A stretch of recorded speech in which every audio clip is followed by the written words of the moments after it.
নিম্ন আদালতের ক্ষমতা সীমিত করা হলে নির্বাহী বিভাগ চরম বেপরোয়া হয়ে উঠবে বলে সতর্ক করেছেন সুপ্রিম কোর্টের বিচারপতি কেতানজি ব্রাউন জ্যাকসন।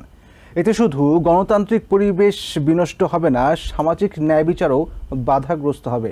একই ধরনের মূল্যায়ন দিয়েছেন জাস্টিস সোনিয়া সোটোমায়োরও। বলেছেন, ডোনাল্ড ট্রাম্পের অধীনে নির্বাহী বিভাগ আইনের শাসন প্রতিষ্ঠায় মূর্তিমান হুমকি হয়ে উঠতে পারে। আইনজ্ঞরা বলছেন, এই রায়ের ফলে দেশের 28টি স্টেটে জন্মসূত্রে নাগরিকত্ব নিয়ে ট্রাম্পের নিষেধাজ্ঞা কার্যকরে আর কোনো বাধা রইল না।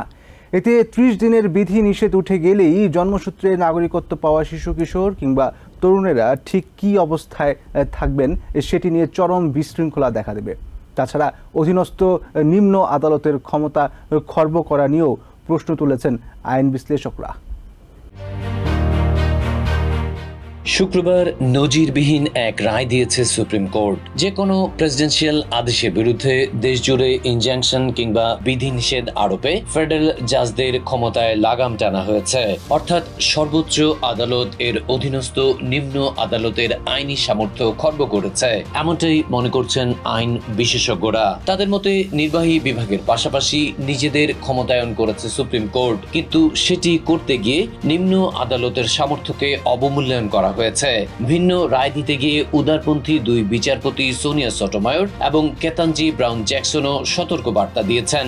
কেতানজি জানিয়েছেন, নিম্ন আদালতের ক্ষমতা সীমিত করা হলে নির্বাহী বিভাগ চরম বেপরোয়া হয়ে উঠবে। এতে শুধু গণতান্ত্রিক পরিবেশ বিনষ্ট হবে না, সামাজিক ন্যায় বিচারও বাধাগ্রস্ত হবে। একই ধরনের মূল্যায়ন দিয়েছেন জাস্টিস সোনিয়াও। বলেছেন, ডোনাল্ড ট্রাম্পের অধীনে নির্বাহী বিভাগ আইনের শাসন প্রতিষ্ঠায় মূর্তিমান হুমকি হয়ে উঠতে পারে। আইনজ্ঞরা বলছেন, এই রায়ের ফলে দেশের 28টি স্টেটে জন্মসূত্রে নাগরিকত্ব নিয়ে ট্রাম্পের নিষেধাজ্ঞা কার্যকরে আর কোনো বাধা রইল না। বর্তমানে বহাল 30 দিনের বিধিনিষেধ উঠে গেলেই জন্মসূত্রে নাগরিকত্ব পাওয়া শিশু কিশোর কিংবা তরুণেরা ঠিক কি অবস্থায় থাকবেন সেটি নিয়ে চরম বিশৃঙ্খলা দেখা দেবে। এই মুহূর্তে ট্রাম্প প্রশাসনের বিরুদ্ধে 40টি মামলা চলছে। হার্ভার্ডে বিদেশি ছাত্র ভর্তি, সরকারি তহবিল স্থগিত, ইউএসএআইডি বরাদ্দ স্থগিত এবং সরকারি ব্যয় কাটছাঁটে কর্মী ছাঁটাই এবং জন্মসূত্রে নাগরিকত্বের মতো বিষয়ে আদালতের গণ্ডিতে ঘুরপাক খাচ্ছে। কিন্তু সুপ্রিম কোর্টের এক আদেশেই এখন থেকে নিম্ন আদালতকে উপেক্ষা করতে দ্বিধা করবে না বর্তমান প্রশাসন।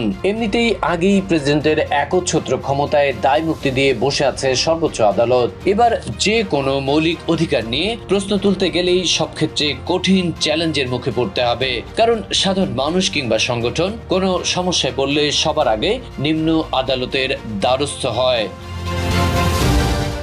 Adib Mohammad, TVN24 news desk.